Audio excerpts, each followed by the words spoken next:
I'm here in Taupo, New Zealand, right in the middle of the North Island, right off the Lake Taupo, which is about the size of Singapore. It flows down into the Waikato River and the Huka Falls, which actually means foam. And you can see by all the white water, it really does live up to its name. It's all going to be about contrast and controlling that movement of the water. So let's see how I go. Now with this type of subject, the most overriding element to it is the foliage. So I wanted to sort of show a few ways to approach foliage, how to paint it successfully so that it doesn't really become a little bit of a burden. It is one of those great classic entities that throughout time we have trouble. But if you haven't heard, I host an online course on Patreon where we release 4 exclusive videos for our members every month. And you can sign up at the link in the top right hand corner. Anyway, back to the painting. So I'm getting some of those little darks in, which are super important because ultimately it's going to be a 3-value process. We're going to have our darkest dark, our mid-tone, and then our highlights. There's always going to be some values there in between, but normally I find most paintings are successful when we can stick to that rule. Because many times if we try to sort of break it, or if, dare I say, get a little too clever, that's when we can really get into a bit of trouble. That's why I always find when you're painting something that's difficult or different and you're uncertain in any way, that's where we really want to make sure that we're sticking with our technique and our approach so that our technique will lead us into success, or more often than not, it will lead us into success. So this is a little grassed area on the left-hand side. And this being Huka Falls, which I believe pumps over about 6 to 8 Olympic-sized swimming pools every minute. And that's pretty amazing. So we're just getting in those mid-tones, but you'll notice that there is already a value change because this shape isn't flat, as in from the water straight up. This background area is just that little bit further back. So we're trying to encourage that effect of pulling shapes forward. So best trick is just to block it in around about that value that I think will be a good universal shadow. So now I think I'll just approach some of the water area. And moving water is quite tricky.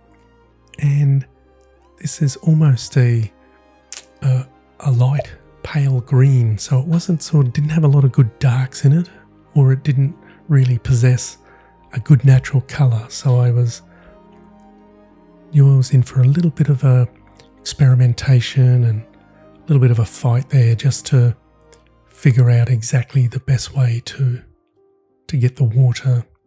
Because once again, foliage really is a device to tie, in most cases, and especially this one, the left to the right, the top to the bottom, or even more sort of top to the mid little gap, and then we finish off with a little bit of foliage in the foreground. So I'm really treating this passage as a backdrop, even though the sky area really is my ultimate backdrop.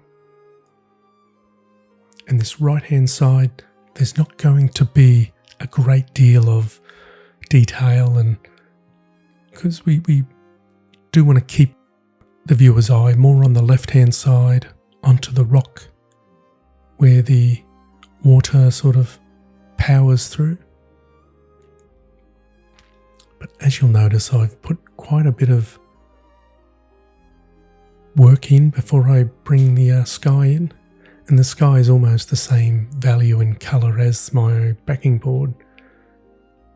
So for a little while there, I thought, if I got any paint on that upper area, it's so close. Okay, let's come in for a nice little close-up. There's quite a big tree here that I'm just trying to superimpose it in front. So this is a very different colour foliage. So you can see that I've got that uniform foliage all over. And I think this tree that will bring the trunk down, so that was really just placing the foliage where I needed it. So that's almost like the umbrella, and then we put the post or the handle in, which will be the tree trunk. So I'll just go back in and just finesse the foliage every now and then, because we're looking at drying times as well. If you race into foliage or really any area too soon, too fast, and the underpainting is too wet, we can get a little muddy and a little dirty, and the painting will lose that nice sort of spark of light. So mostly big brushes, and for this one I was using what I like to think of as a worn out Eclipse, which I think is about 3/4 inch. It's a decent size, and if I fill it up with enough paint, it still does create a decent sharp edge. But because it does flare out, that's how I get quite a few different sort of marks. And some painters will use the fan brush or a very worn out hog hair brush,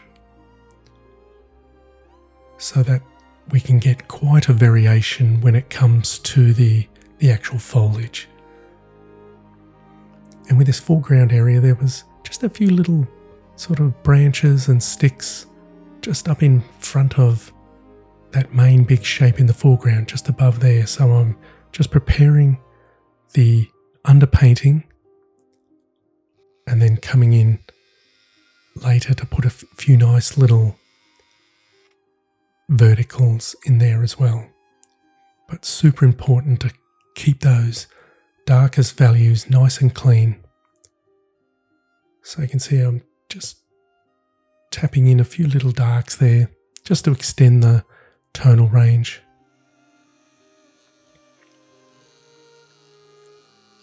And all the time trying to think of foliage as a three-dimensional object. It's not flat.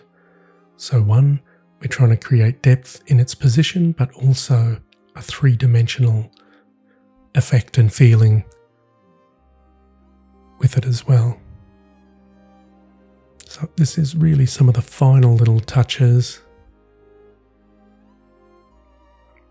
And it's nothing like having a lighter, brighter, warmer, sometimes, or most of the time, little areas. You can see that there's the little bit near the rock in the middle of the board, up on the big tree on the background left, and then this little bit, so that with the light on the rock, the light on the water, that's triangulating. So we still need to make sure we're keeping and having those focal areas.